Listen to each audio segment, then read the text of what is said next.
You hear him though? It's Tickle Me Elmo from 25 years ago. Oh my word.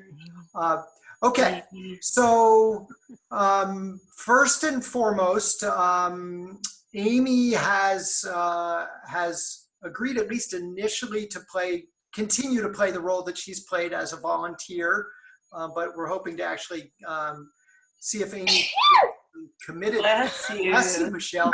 Boy, if you really want to get your video to show up, that's what you got to do. You got to get your audio going. So Amy has agreed to continue to lend her expertise to our sort of system-wide QI plan. What we're discussing is whether or not Amy can actually get more than volunteer time to devote to this as a percentage of her time, because she's got great expertise. She's really helped in the two efforts that we've done in QI to date, and is already volunteering on one of the new efforts.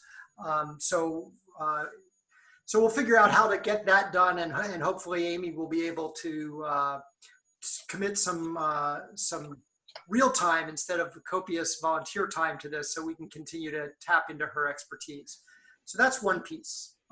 Amy, do you want to say anything else about that? I know it's premature for you to say you've got the green light, but I've talked to my supervisor, and we think it's possible, but I think some of his questions involve, is this in addition to the time you already work, or is this some of your other time? So we're going to meet tomorrow to discuss some of it. I think it's possible, I don't think it can happen overnight.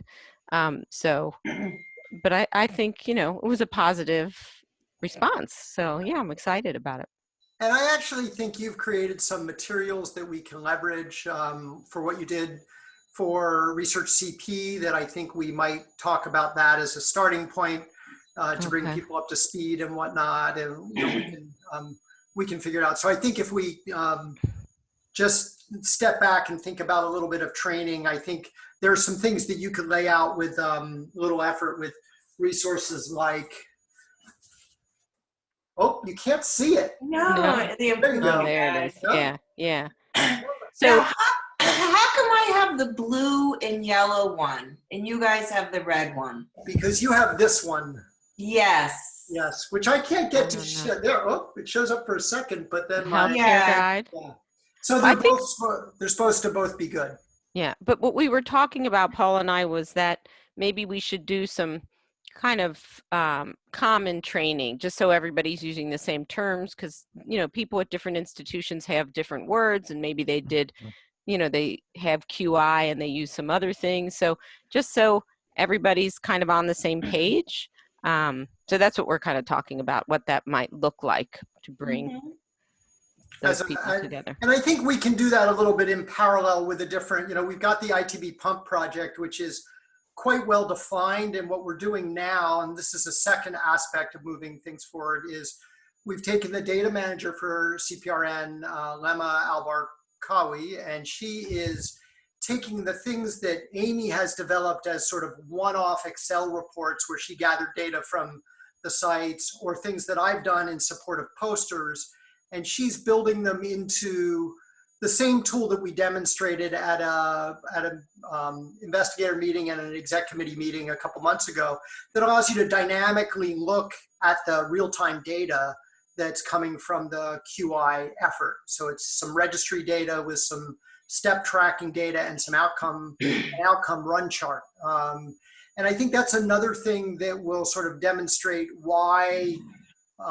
taking CPRN and building on the registry is a great way that we get leverage in moving towards this kind of solution. So that's another piece that's moving forward, and Lema is now going to join our bi-weekly call that we have for the ITB pump team, and that's going to support both the development of a manuscript that we're working on, as well as a change package that we plan to get out to all the different neurosurgeons that raised their hand and said they want to participate in the spread of the pump one.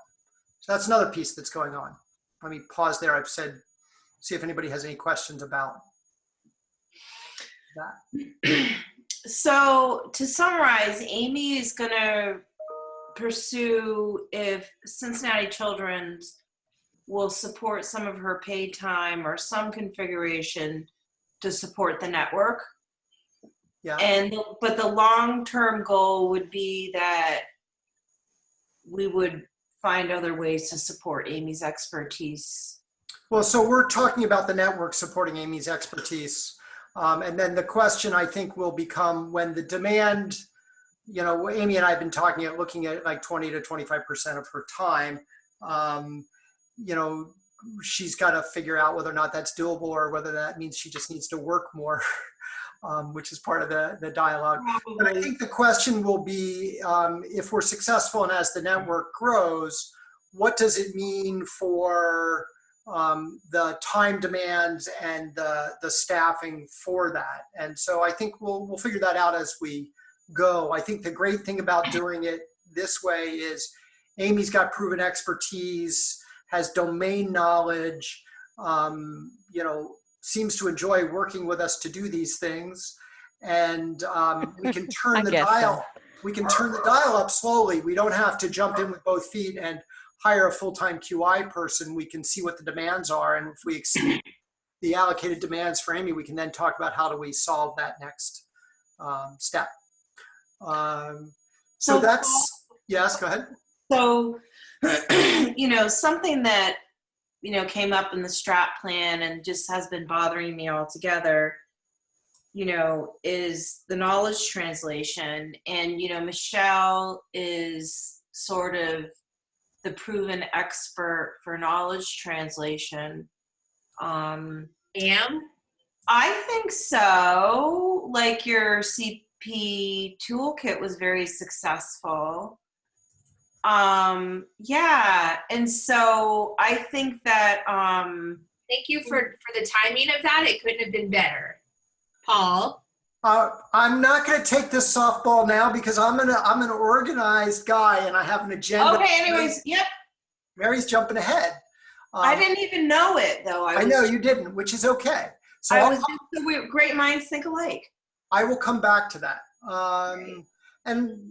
Yeah, so we'll come back to knowledge translation for two topics because it's broader than CP Toolkit and Michelle's expertise. So the last piece of sort of trying to get moving on the QI is it's really important to me, especially in the context of making a plan for if Paul gets hit by a bus, which Ed disavows himself as having said, is I'm trying to make sure that this will move forward without me doing too much, without me sort of over functioning in this. And so what I've said for each of these is these are only going to work if there is a person within the network that takes a leadership role to work with me and with Amy.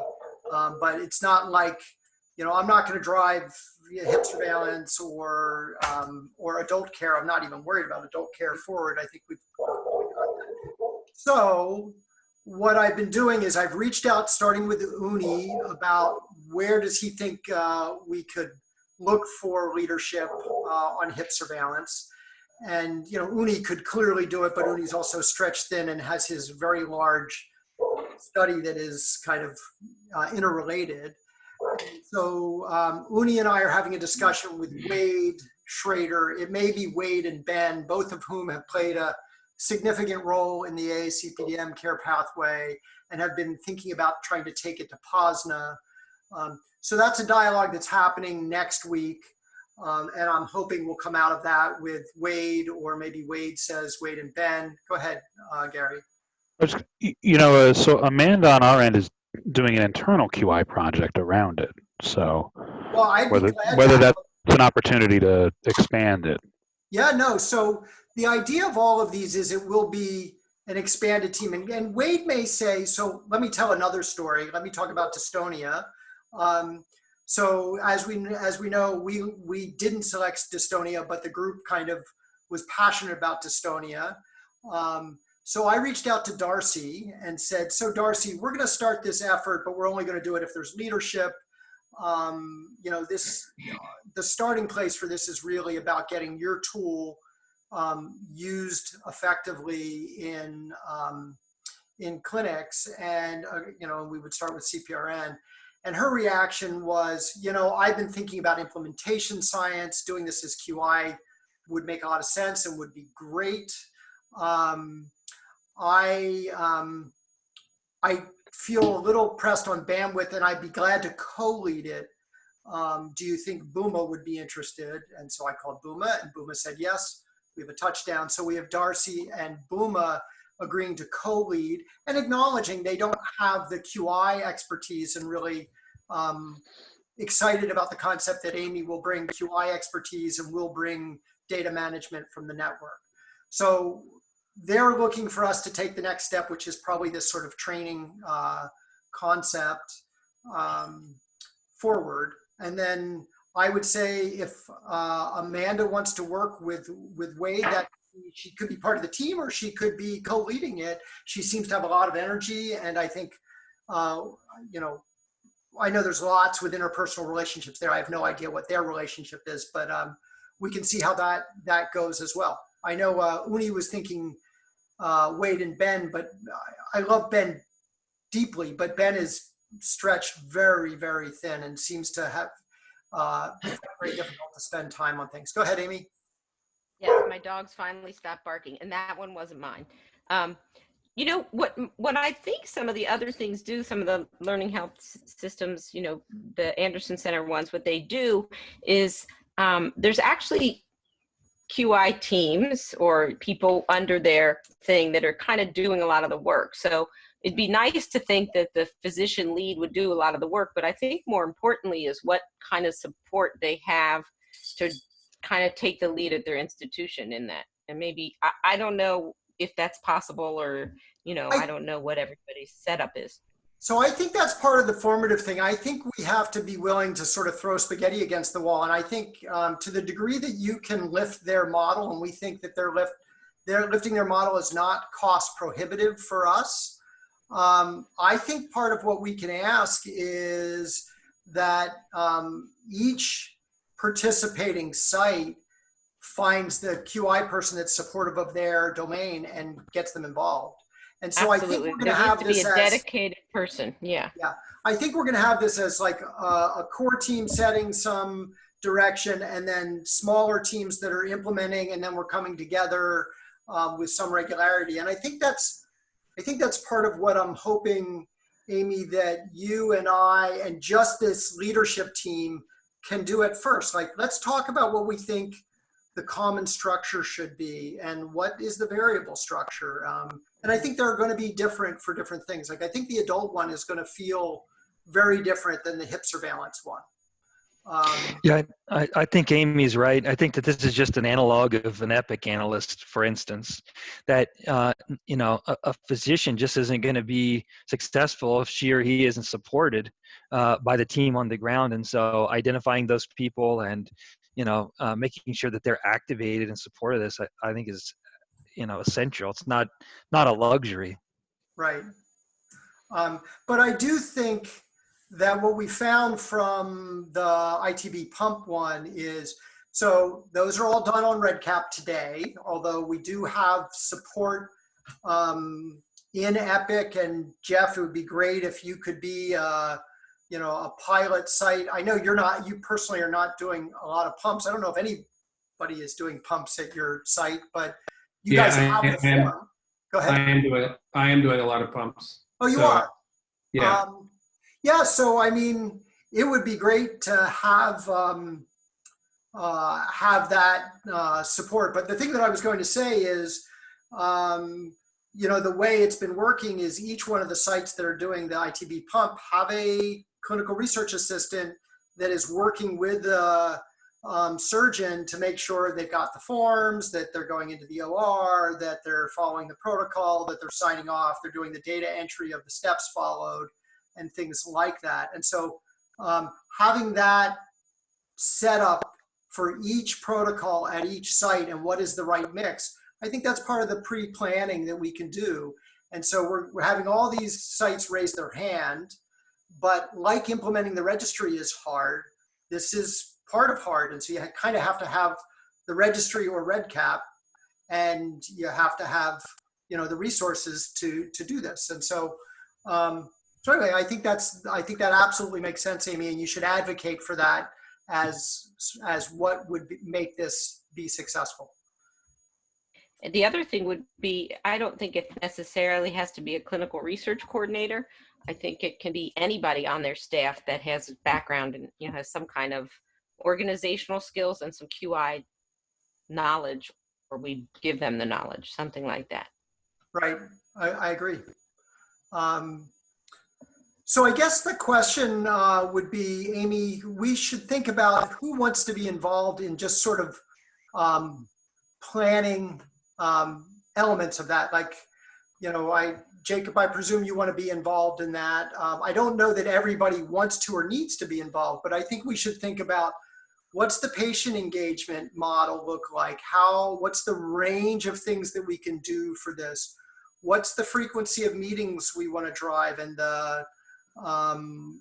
what would sort of initial milestones be? And just do some planning with this, first with a small group of us, and then expand it to the leadership group as we need their input for what's different about each of their efforts. And they're all going to be pretty different, I think. Mm-hmm. So I think maybe I guess the question is, who besides me, Amy, and Jacob would like to be in that sort of dedicated planning session that's not necessarily an exec committee meeting, but is dedicated to sort of planning the sort of structure of our QI initiative. It would be helpful for me if we maybe started with a little bit of a timeline. So, looking from now till 6 months from now, what are we hoping to accomplish, or something like that? Have you thought about that? I've thought about it at the level of, it's kind of a dart at the dartboard to say, I would love us, so we are on track for what I was hoping, which is we would define a set of QI initiatives that we want to pursue in this time frame. John Smith is working on sort of mocking up some of this value proposition to different constituents to speak to the groups that Peter Margolis he brought up that one block slide that had all the different constituents. So John's taking a little bit of that approach of sort of trying to think through value propositions, and he's trying to get that done in the next month. But my goal would be that if I go out about 6 months, we're getting ready to start a first PDSA cycle on as many of them as possible. We got one up and running. I hope we've spread for ITB pumps by that time, and we're ready to start collecting data at the sites that agree to spread. But for the other 3, I'd like for us to, in 6 months, have key driver diagrams and have, be aiming for a 6-month PDSA cycle. So I would back up from that and say, and so I would say sometime in calendar Q4, I'd like to July, do August, September, October, November. So that's November. So I think maybe we should, and maybe Jacob and you and I, can you hear me, or am I on mute? No, I'm here.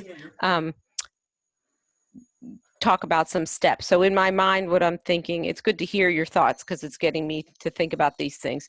I think that we need to kind of define or determine what some of this training is going to look like and do that.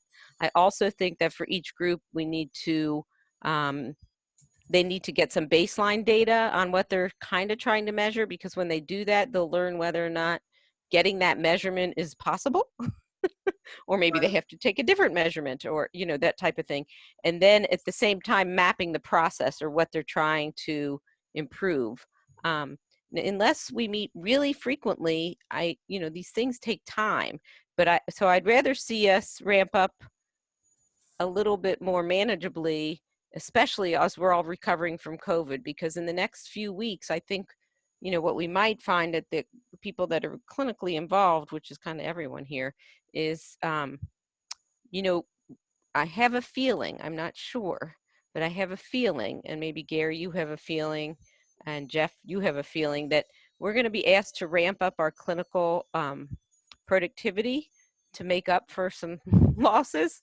And, that's going to be, we're already kind of a mess, not even a mess, but, just very, I don't know what the word is, but you know what I'm trying to say. So I think we should really map out those steps, that we've got to talk about training. We've got to get the leaders together, and maybe they can identify someone on their team, whether it's a clinical research coordinator or a program assistant or somebody that they work with, that they would like to be that person that would also participate in this training and identify what they think they want to improve in the measures, get some baseline data, and look at the whole process of what's happening in their setting to identify where we're going to make those changes. Does that make sense? That makes a lot of sense. And what I'm kind of assuming the pulse will be is a once every 2 to 3 week meeting. Okay. And so I would probably shoot for once every 2 weeks. And so I think what we should do is meet, and then you should think about those demands on you and as they ramp. And we can, if what we do is we lay out something and we determine that there's either too much other stuff going on or there's not enough stuff to do at that pace, we'll just slow it all down. So I'd probably start with that pace at first, just to have that sort of regular pulse of accountability and moving things forward, and see how much demand it places on us as a centralized set of resources and on the individuals as individual clinicians that are working this into their busy, life, and see how it goes. And pay attention. It's like its own PDSA cycle. See how it goes. Respond. That's true, yeah. Respond to what you're seeing is going on. I think it would be helpful also for the group. I see there's several group meetings on the calendar where each improvement idea group is meeting. So the adult group, the HIP surveillance group, and there's one next week. I have another appointment that time, so I haven't responded that I can attend or not because I'm trying to figure things out. But I think it would be helpful for all the leaders, or who, a couple people from each group or the whole group, to get together so we could either do all the training together and then have time during that training to discuss people's different measures and how we're going to move forward. So the way I see that coming together, Amy, is I'm trying to get leadership nailed down. I assume the meeting you're referring to is, I asked for Uni and Wade's admin to invite you to that meeting. So that's a discuss leadership. So once we get that nailed down, then we have leaders. And I think we do a little bit of work, a tight group, about what we want to discuss. And then we get the leaders together and say, so this is what we're thinking about. And we know that there are different needs and different, the single discipline ITB pump one is going to kind of be on a different trajectory than everything else. And we just figure out, how we're going to do that. And we kind of make sure we're gauging people's time and whatnot. And but plan those out, and then say, and then we can sort of plan out the training. We can let people identify people that can be involved, that can support the clinicians. And I think one of the things we can do that's nice is we can say, hey, the first thing is everybody should watch this hour-long, it's probably 45-minute long video that Amy did a training on, because it's got all really good information. And I think, that's just, we can leverage that resource, and that can be a starting point. So I think that these are all good steps that we should follow. And I'd be inclined, after we have the meeting with Uni and Wade and see if we've got committed leadership there, the next step is that we get scheduled to have a discussion with just a subset of us to talk about training and timeline and pulse and resources. And then we get the leaders together and say, this is what we're thinking, get their feedback, and then go from there. Does that work? Yep. And it may not be November. It may be the end of Q1 that we get it done, or maybe there'll be a big second wave of COVID, and we're all going to be locked Don't even up. say it. No, I know. And then we'll all be locked up, and we'll be making a ton of CPRN productivity. So anyway, I wouldn't wish that on anyone, frankly. But okay. So that's where we are. Anything that people feel like they're surprised that I'm not saying that we're doing? I'm still going to get to your knowledge translation issue, Mary. She went out to catch her dog. Her dog got out, so she's not here at the moment. Let's talk about it right No. Okay, so, all right, so that's, let me make one more note about,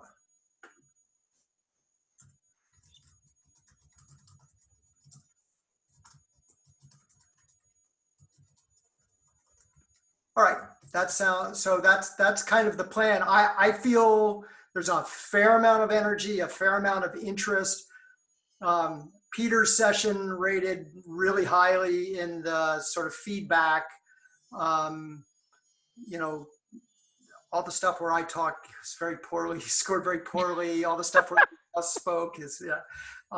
No, so I think there's a lot of energy and interest, and I think this will be good. Mary, I had just said while you were out, is there anything that we've left off that you feel, besides the knowledge translation topic, that is not, that you're surprised we didn't say, or you're surprised we're not doing on the QI front?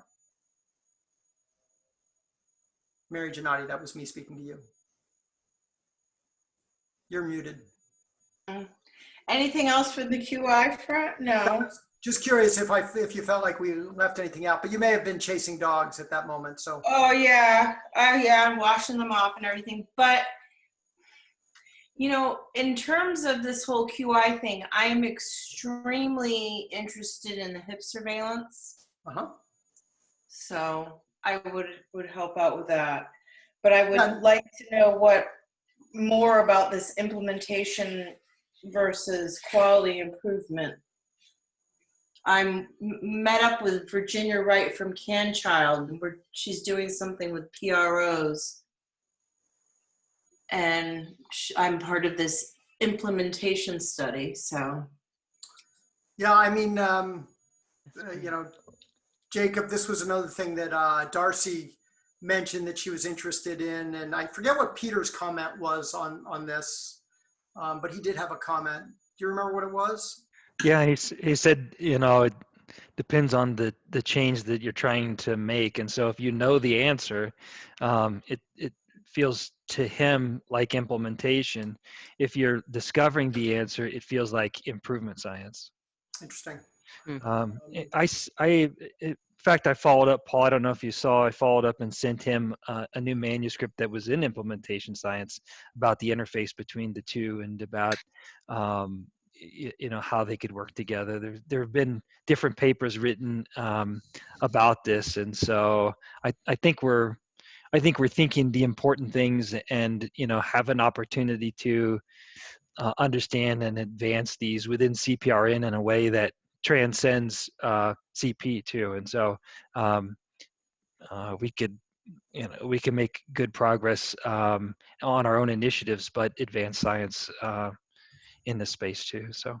Will you share that article with us too? I didn't see that, but I will.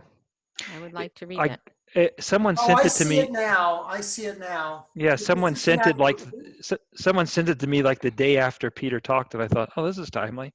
So yeah, I'll send it. Was it the systematic review? Yes, I think so.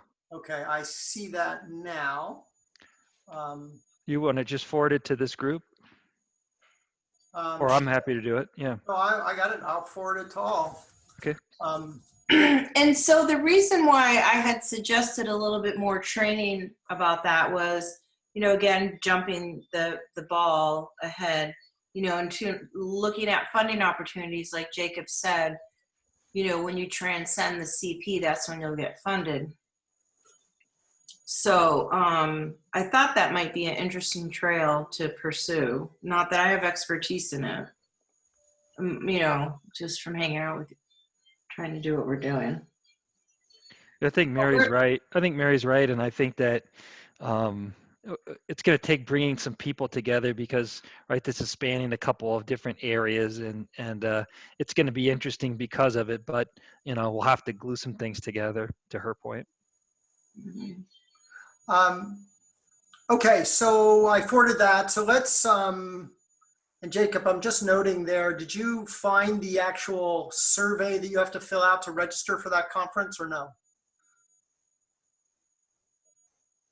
You're on mute. I don't know. Okay, I don't think so. You would have had to have done it. So I'll look for it. Thank you. I'm going to have to find that. Okay, so on the knowledge translation topic, or more broadly, I want to kind of give an update and get people's feedback. So as we've had as part of our second strategic initiative that we need to create an infrastructure by which we could raise the funds that we need to sustain ourselves. We have university infrastructures that allow us to get grant funding, but we originally set out to create a 501c3 to take participation fees. So we had actually had some initial conversations, and when we did that, we were talking with Michelle about her organization and whether or not it would make some sense to combine rather than create a new 501c3. And then somewhere along the line, we learned about this capability at the University of Utah, which I'm sure Cincinnati has and many organizations have, to create what we call a recharge center, which was really a way in which we could be offering a service for a fee to other universities, other organizations. And since we were looking at the overhead of creating a 501c3 and all the things that came for free with a recharge center, like, accounting and it was kind of in line with all the ways we were sharing data with BAAs and whatnot. And so we started to go down that path. And we are probably still gonna, what's that? And said, no, thank you, Michelle.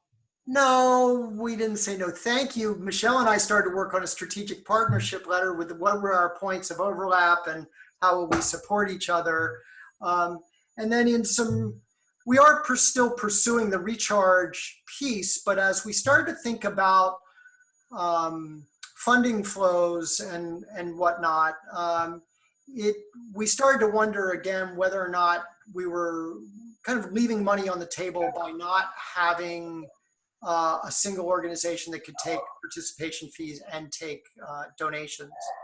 And so we've come back to Michelle, who has been willing and ready for some time to sort of take a step like this.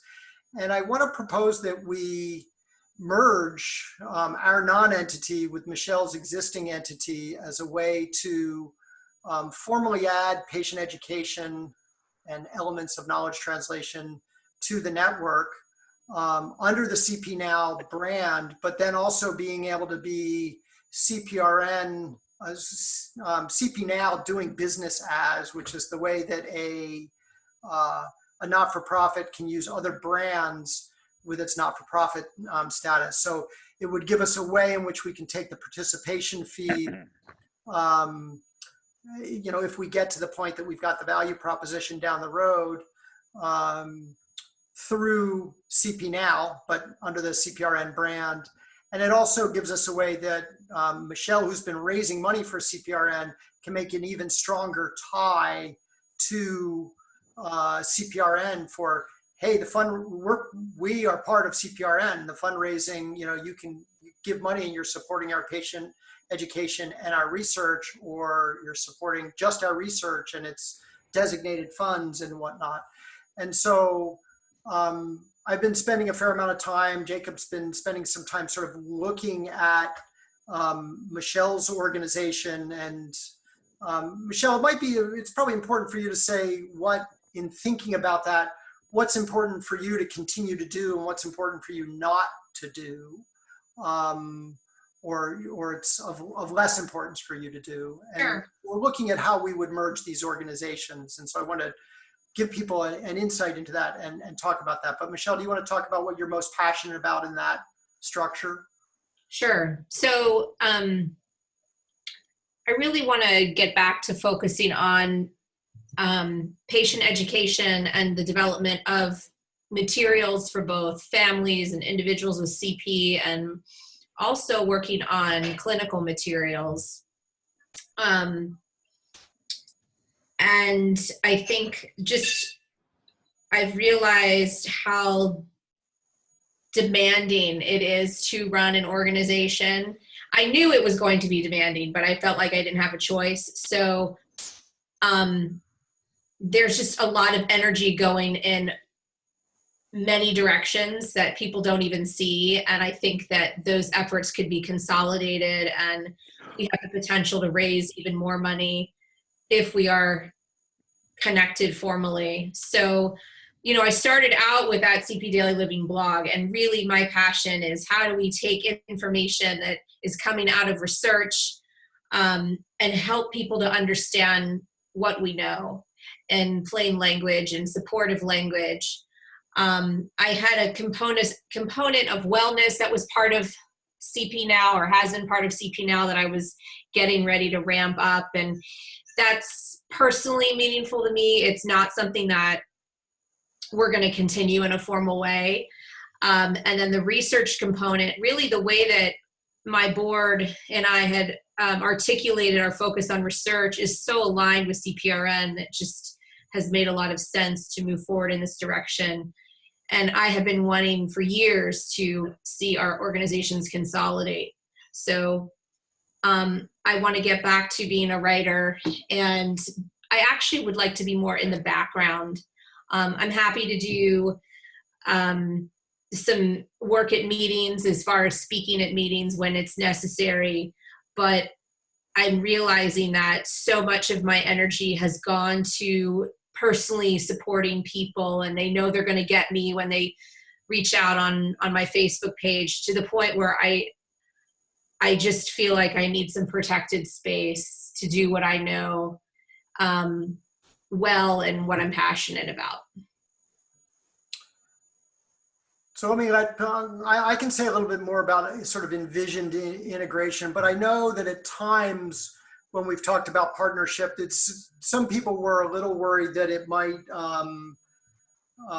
create some sense of favoritism. I think the way the landscape is shaken out, I think everybody's kind of a perfect complement, and we've actually talked about trying to merge all the organizations, and we just haven't been able to get that conversation to really happen. But we really feel like all the organizations are very complementary.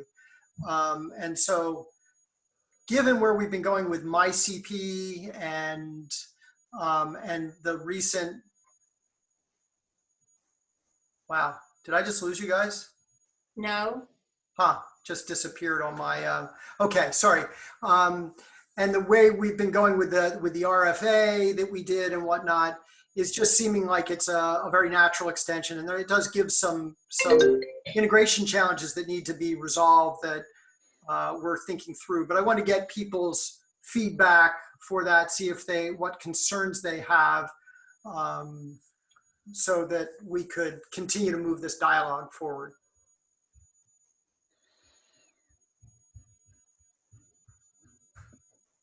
Gary, you've been quiet. What do you think?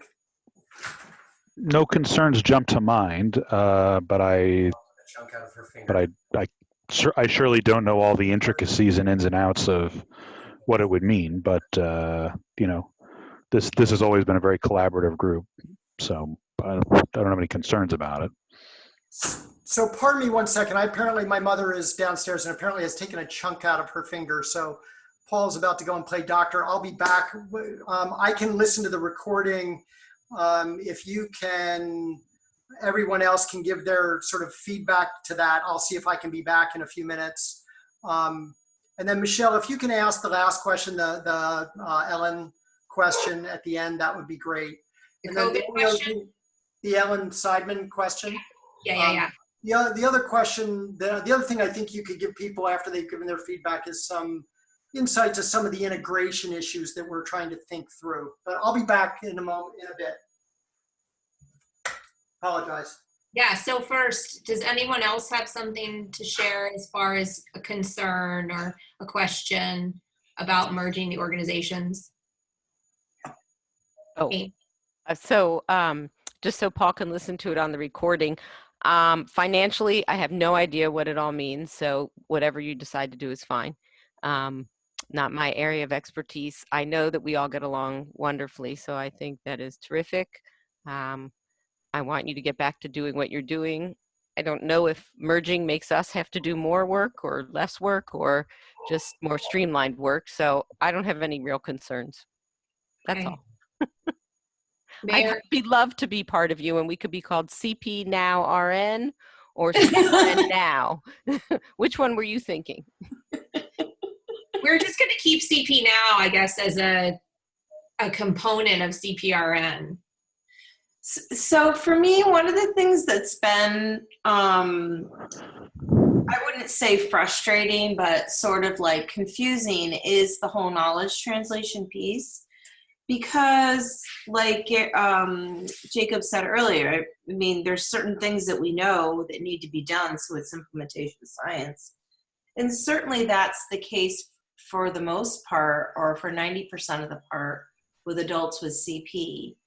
So I think that it's going to provide opportunities for other people to participate and allow Michelle to do more directly what she wants to do, which is her Facebook one-to-one contact. And maybe we can grow other people in this knowledge translation CP Now space, where I don't know why you would give up the well-being, but you know, where these toolkits I think have been so tangible and real for families. I mean, supporting parental well-being is huge. It's the most important thing. I'm not giving up the well-being guide, just to be clear. Oh. No, just there was a component of CP Now, like a strategic aim focused on helping the community understand what they can do to get active and how, and providing opportunities for that. Okay. Well, yeah. I mean, you could reconceptualize that as a knowledge translation activity. Pardon me, I'm gonna need to go. My mom's she kind of took off a bit of her fingertip and is bleeding pretty badly. Don't really want her to go to the hospital, so I'm gonna see if my neighbor who's a physician is around. So I'll catch up more later. Thank you. Okay.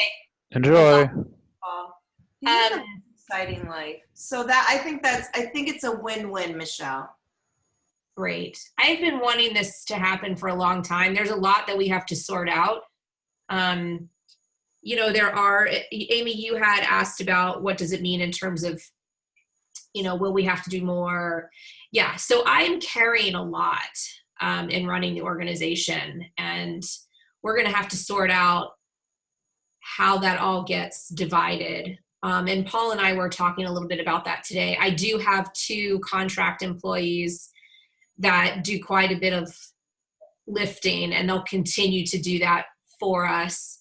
And then I'm going to support some of the fundraising, writing newsletters, getting the resources out to hospitals and clinics. Like, it's almost like we run a little retail shop, which has a whole set of processes associated with it. And it's going to take some time to figure those pieces out, but I just need to be freed up of some of the details, and then we have to sort out where those particular areas are going to be managed as we come together. So I don't want to jump ahead, but I know Paul is considering having somebody step in to help with this. So Yeah, no, go ahead, Mary. Well, it's a great opportunity for an academic who has a specialty in knowledge translation to help with a strategic plan and and help and grow it. Yeah, and I think, Michelle, just thinking about each one of those parts that you talked about, you know, growing out each one of them and how easy it would be over time for all that to be just overwhelming and so much to be managing. And so I think Mary's right, having other people step in, you know, having some of the people maybe that you continued on with, and then also just deciding what to set down too, because there's so much good, it becomes too much to manage. So yes. Yeah. And it's wonderful. I'm glad that, you know, the organization CP Now has started to move in this wonderful way, but it's too much for me, and it's not what I wanted for myself. And so I feel like this is just a really synergistic opportunity and makes a lot of sense. Yeah. And then when I found that I was spending almost half, sometimes more than half of my time on CPRN projects, I was like, wait a minute. So, question. Let's see, what time is it? 6:21. Anything else on this topic of CP Now and CPRN coming together? Okay, so I received one more thing, Michelle. Yeah. There was this rumor, and then I had met with CPF with Paul that they were going to do some knowledge translation. But then I don't know if you have any knowledge what happened. Then Paul said it got really weird. Yeah, I don't know what in the world is going on. I'm privy to a lot of gossip, which I prefer not to share. So, Okay, for the time being, I'll just say yes, Gary. I do know they're pretty involved in knowledge translation as far as the early detection stuff goes with Natalie Maitrey. But I don't think they co-sponsor that big conference at our place. Did they release a document? I think they did a video. I mean, there's an annual conference, and there's a good bit of papers. Okay. And all kinds of different publications, I think, both sort of professional and family. I don't think Mary, that it was what we had heard originally. Okay. So it's all good. So I'm happy about the partnership. Yeah. And it's fine. It's like you planted the seed and now let some other people come in. It's great. And Paul and I met with CPF and CP Alliance in New York. And gosh, like he was very diplomatic in how he articulated, what the energy was like. But we didn't even come to a place of being able to discuss working together. So we needed more time, but I think that I made it very clear I wanted to consolidate in some way with somebody soon. And nobody jumped on that, except Paul. And CP Alliance had made it very clear they wanted to focus on just their September and fundraising for research. So CPF had a number of things going on, and I don't know what's happening right now, but I think there might be some changes coming up. So, well, Michelle, it sounds like this is a very, very good problem to have. You started a great thing that you filled a really big gap, and it's grown, and there's a lot of need. So this is a good problem. We'll figure it out moving forward. I think so. Okay, just with the last few minutes, I got an email today from Ellen Seidman. I don't know if y'all are familiar with her. I said y'all, can't believe I did that. She is a very famous blogger, and she has a son with CP, although she blogs and has been blogging for 10 years every day about people with disabilities, and she's very much an advocate for all people with disabilities. So she's actually an editor professionally, but she emailed me this morning and said, she really trusted my opinion, but she had a distressing conversation with this is about COVID, her son's neurologist, who said that her son is high risk for COVID because of, I want my daughter to hear, because of his CP. And muscular problems would impair his lung function should the coronavirus attack them, which could create breathing issues. He would not recommend that he go out to any public place indefinitely. And if his school opens in the fall, he would not send him. So just to give you some background, her son is like a GMFCS2. He had a stroke, I think, at birth. And he's got some intellectual disability. I don't know in terms of like swallowing speech and all of that. I don't know how, if any of you have discussed this with colleagues, if you see people in general with CP as a blanket statement as higher risk, or if you would think it would be by GMFCS or by EDAX or both. What are your opinions? Yes, Gary. You're Can't hear. muted, Gary. Sorry, there's limited data. There is some data coming out of the PICUs in New York, especially, that to some extent, kids with chronic illnesses, and that's sort of generally chronic illnesses, are more likely to have some severe illness than your average kid. And that's the sort of initial coronavirus stuff, not this newer inflammatory, post-inflammatory syndrome that we don't know that much about yet. So what I've been telling families is that, in general, some people with underlying lung problems, and that could be, severe restrictive lung disease because of their CP, which probably somebody with GMFCS2 doesn't have, Right. is probably at somewhat greater risk than the average child their age. So in general, I'm encouraging everybody to, be real careful and be real good with their hand washing and all that other stuff. But except for the kids that have, tracheostomies and are always in the hospital to begin with pneumonia, I've not really put them on lockdown. And I'll just say that so not knowing the kid, it doesn't sound to me like he ought to be at more risk than somebody else his age, or probably a little bit more risk, but not a whole lot more at risk.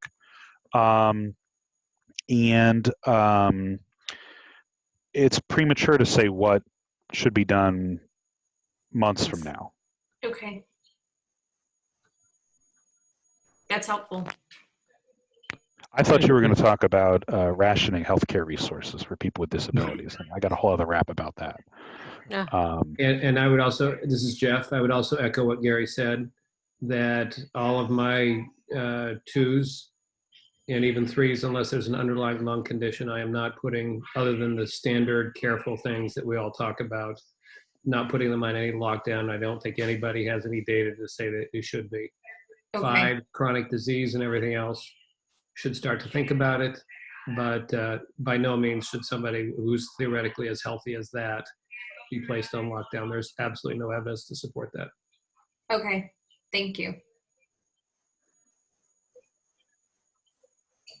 Can we hear Gary's rap about Yeah, 6:29. Oh, you know what? How about I send? I'll send an article I wrote about it around.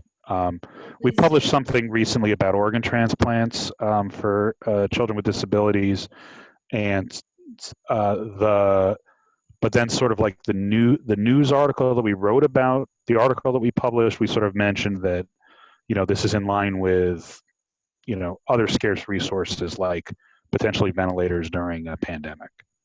That would be great. Yeah. The bottom line is, value? a disability, you really ought to look only at the medical factors for whether somebody will benefit from it, and not make judgments about their social worth. Thank you. Thank you. Mm-hmm. Really? Send it on. Shocking, I know, that I might have that opinion.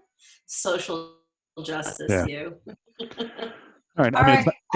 It's not irrelevant that somebody has No. a chronic medical problem, but it's a chronic medical problem like any other chronic medical problem. Yeah.